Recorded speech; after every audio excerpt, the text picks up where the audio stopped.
안녕하세요, 골드핑거입니다. 트레이더들이 가장 많이 사용하는 지표를 꼽으라면 단연코 볼린저 밴드일 것입니다. 그런데 볼린저 밴드 하단에서 매수, 상단에서 매도, 여기까지만 알고 있는 분들이 상당히 많습니다. 볼린저 밴드는 이렇게 기초 지식만 갖고 실전에 임한다면 사용하지 않은 것보다 못한 결과가 나올 수 있습니다. 오늘은 상승장, 하락장, 횡보장 어떤 상황에서도 볼린저 밴드 하나로 수익을 낼 수 있는 필승 전략에 대해 알아보겠습니다. 이 영상 하나만 끝까지 보신다면 초보분들도 바로 실전에 적용해 놀라운 결과를 얻으실 수 있습니다. 이 매매법을 설명드리기 전에 볼린저 밴드 비법 전자책을 받고 싶으신 분들은 하단 더보기 및 고정 댓글 확인 후 신청 부탁드립니다. 우선 우리가 그동안 배워왔던 볼린저 밴드 기본 매매법을 확인해 보겠습니다. 이렇게 횡보하는 흐름에서는 볼린저 밴드 하단에서 매수를 하고 상단에서 익절을 하는 전략을 배웠습니다. 그리고 이렇게 추세가 시작되면서 볼린저 밴드 상단을 뚫게 되면 이때는 큰 상승이 나올 수 있으니 매수를 하는 개념을 배웠었습니다. 하지만 이 내용대로 매매를 해보신 분들은 실전에서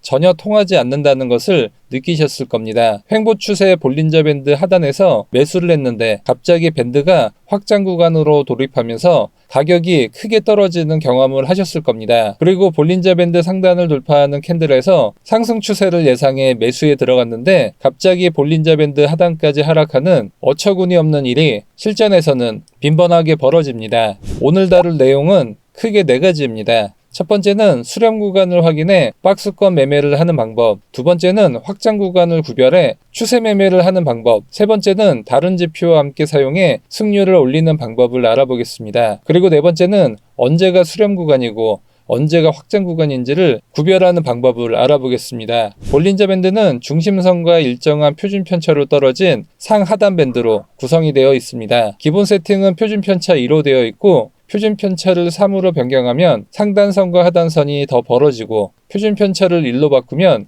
상단선과 하단선이 좁아지게 됩니다. 따라서 많은 매매 타점을 잡고 싶을 때는 표준 편차를 1로 잡아서 사용하고 타점이 자주 나오지 않더라도 승률 높은 타점을 잡고 싶을 때는 표준 편차를 3으로 설정합니다. 중심선은 22동평균선을 사용합니다. 22동평균선이란 최근 20개의 캔들의 평균을 이어준 선을 말합니다. 볼린저 밴드는 수축 구간과 확장 구간 두 구간으로 구별할 수 있습니다. 가격이 옆으로 움직이게 되면 표준 편차가 줄어들어 밴드의 폭이 좁아집니다. 그리고 가격이 크게 움직이면 표준 편차가 커져 밴드의 폭이 넓어지게 됩니다. 따라서 두 가지 구간에 맞는 매매 전략을 세울 수 있습니다. 횡보 구간에서는 밴드의 폭이 좁고 가격이 옆으로 횡보하는 박스권 움직임을 보이기 때문에 밴드 하단에서 매수를, 밴드 상단에서 매도를 할 수 있습니다. 그리고 밴드가 확장 구간으로 들어서면 추세 매매를 진행할 수 있습니다. 그런데 실전에서 볼린저 밴드 매매를 적용하기 어려운 이유는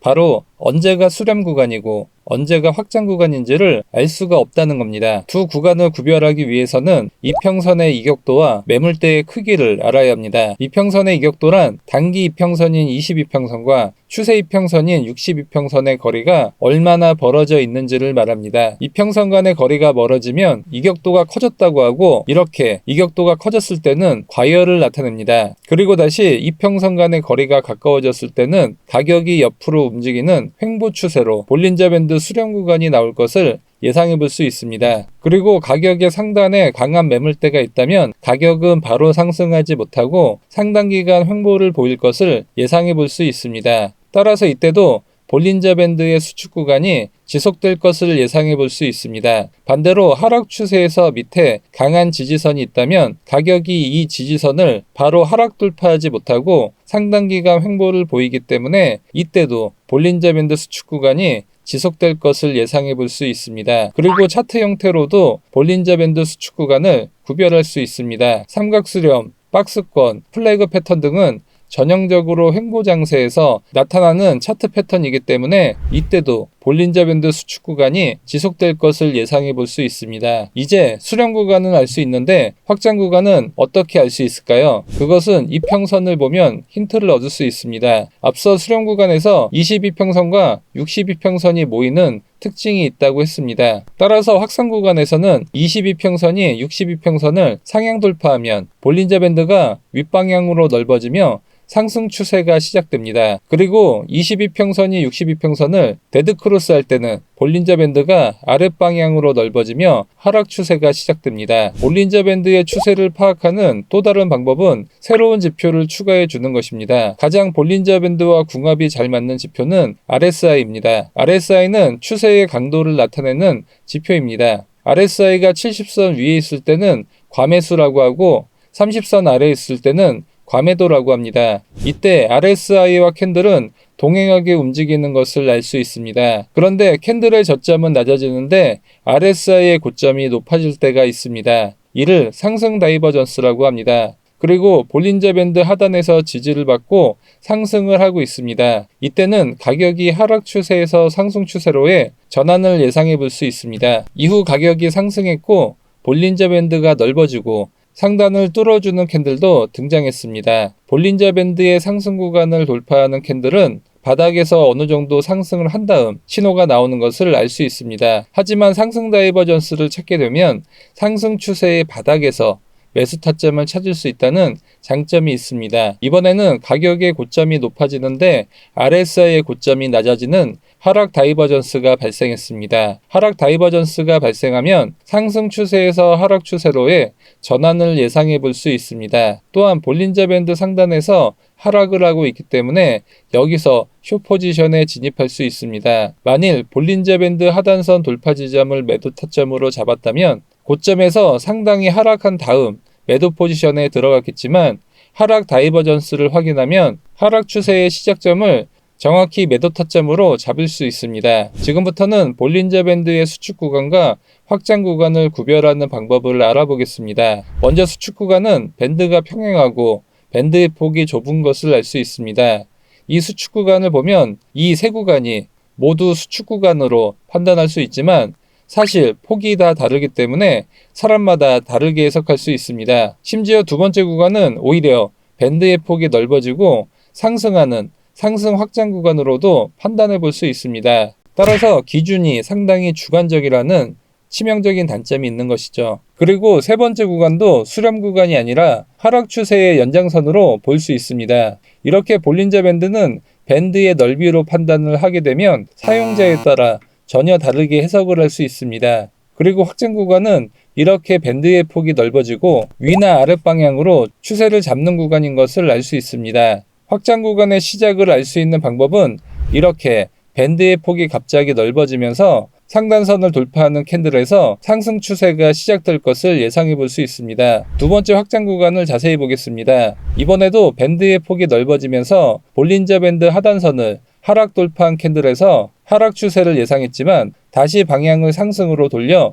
손실을 봤습니다. 이렇듯 볼린저 밴드의 확장 구간을 첫 돌파 구간으로 손실을 볼 경우가 있는 것을 알 수 있습니다. 그래서 저는 볼린저 밴드의 이런 단점을 보완한 유료지표 수십 개를 직접 사용을 해봤습니다. 그리고 마침내 볼린저 밴드의 단점을 완벽하게 보완한 유료지표를 찾게 되었습니다. 볼린저 밴드의 단점을 요약하자면 수축 구간과 확장 구간을 구별해주는 객관적인 기능이 필요하다는 것이었습니다. 이 구간 밴드라는 지표의 특징은 밴드의 폭이 일정합니다. 따라서 일반 볼린저 밴드에서 밴드의 폭이 좁을 때 수축 구간으로 판단하는 실수를 하지 않을 수 있습니다. 구간 밴드는 밴드의 폭으로 수축 구간을 구별해주는 것이 아니라 밴드의 색이 노란색으로 변하게 되면 수축 구간으로 판단합니다. 따라서 이 구간에서는 횡보세가 계속될 것을 알 수 있기 때문에 밴드 하단에서 매수, 상단에서 매도를 할 수 있습니다. 지금부터는 구간 밴드를 활용해 실전 매매를 해보겠습니다. 비트코인 5분봉으로 매매를 해보겠습니다. 이 지표는 볼린저 밴드가 적용 가능한 코인, 주식, 해외 선물에서 사용할 수 있고 분봉, 시간봉, 일봉 등 다양한 타임프레임에서 사용할 수 있습니다. 이 구간 밴드는 상승 추세와 횡보 추세, 그리고 하락 추세의 구간을 캔들과 밴드의 색으로 구분해 타점을 잡을 수 있다는 장점이 있습니다. 먼저 횡보 추세는 밴드의 두께가 아닌 색으로 구분해 줍니다. 횡보 수축 구간을 보면 선은 노란색으로 되어 있습니다. 그리고 구간 밴드의 상단을 돌파하게 되면 밴드의 폭이 넓어지는 것이 아니라 캔들과 선의 색이 흰색으로 바뀌어 객관적으로 상승 추세가 시작될 것을 미리 예측할 수 있습니다. 따라서 구간 밴드의 상단선을 돌파하고 흰색으로 바뀐 캔들 종가에서 매수에 들어갑니다. 그리고 상단선은 저항선에서 지지선으로 바뀌었기 때문에 캔들이 이 상단선을 지지받으면서 상승 추세를 이어가다가 선이 다시 노란색으로 바뀌었을 때는 상승 추세가 마무리되었다고 볼 수 있기 때문에 상단선을 하락 이탈한 캔들에서 전량 익절을 해줍니다. 만일 구간 밴드의 선이 흰색으로 유지가 되고 있는데 캔들이 상단선을 하락 이탈한다면 아직 상승 추세가 끝난 것이 아니기 때문에 익절을 해주지 않습니다. 그리고 다음 구간을 보면 노란색 선이기 때문에 횡보 추세를 보이다가 하단선을 이탈하는 캔들이 등장했고 캔들과 구간 밴드의 선이 파란색으로 바뀌었습니다. 선과 캔들이 파란색으로 바뀌었다는 것은 이제 본격적으로 하락 추세로 전환이 되었다는 것을 의미합니다. 따라서 이 파란 캔들 종가에서 숏 포지션에 진입합니다. 하락 추세가 계속 진행되었고 하단선을 상향 돌파하는 캔들은 이제 흰색으로 바뀌고 구간 밴드의 색은 횡보를 뜻하는 노란색으로 바뀌었기 때문에 동시에 충족하는 캔들에서 숏 포지션을 전량 익절해 줍니다. 숏 포지션 익절 이후 노란색 구간 밴드가 나오면서 횡보 추세가 계속될 것을 예상할 수 있기 때문에 우선 관망을 해보겠습니다. 이때 단기 트레이더 분들은 밴드 하단에서 매수를 상단에서 익절을 해주는 단기 트레이딩을 할 수 있습니다. 그리고 상단선에서 숏 포지션 진입 이후 하단에서 익절을 해줍니다. 그리고 이제 구간 밴드와 캔들이 파란색으로 바뀌었기 때문에 이제 본격적인 하락 추세가 시작될 것을 알 수 있습니다. 종가 기준으로 구간 밴드 하단선을 완전히 이탈한 캔들 종가에서 숏 포지션에 진입해줍니다. 손절가는 직전 고점으로 잡아주고 목표가는 구간 밴드의 색이 노란색 또는 흰색으로 바뀌었을 때로 잡아주겠습니다. 가격이 계속 하락을 했고 중심선과 하단선이 강력한 저항선 역할을 하기 때문에 계속 하락하는 것을 알 수 있습니다. 그리고 구간 밴드가 노란색으로 바뀌었고 캔들이 하단 밴드를 상향 돌파했을 때 전량 익절을 해줍니다. 오늘은 구간 밴드를 활용한 매매법에 대해 알아봤습니다. 이 구간 밴드는 고가의 유료 결제를 해야만 사용 가능한 유료 지표 중 볼린저 밴드의 단점을 가장 잘 보완한 지표로 골드핑거 구독자분들에 한해 무료로 구간 밴드 지표를 공유해 드리겠습니다.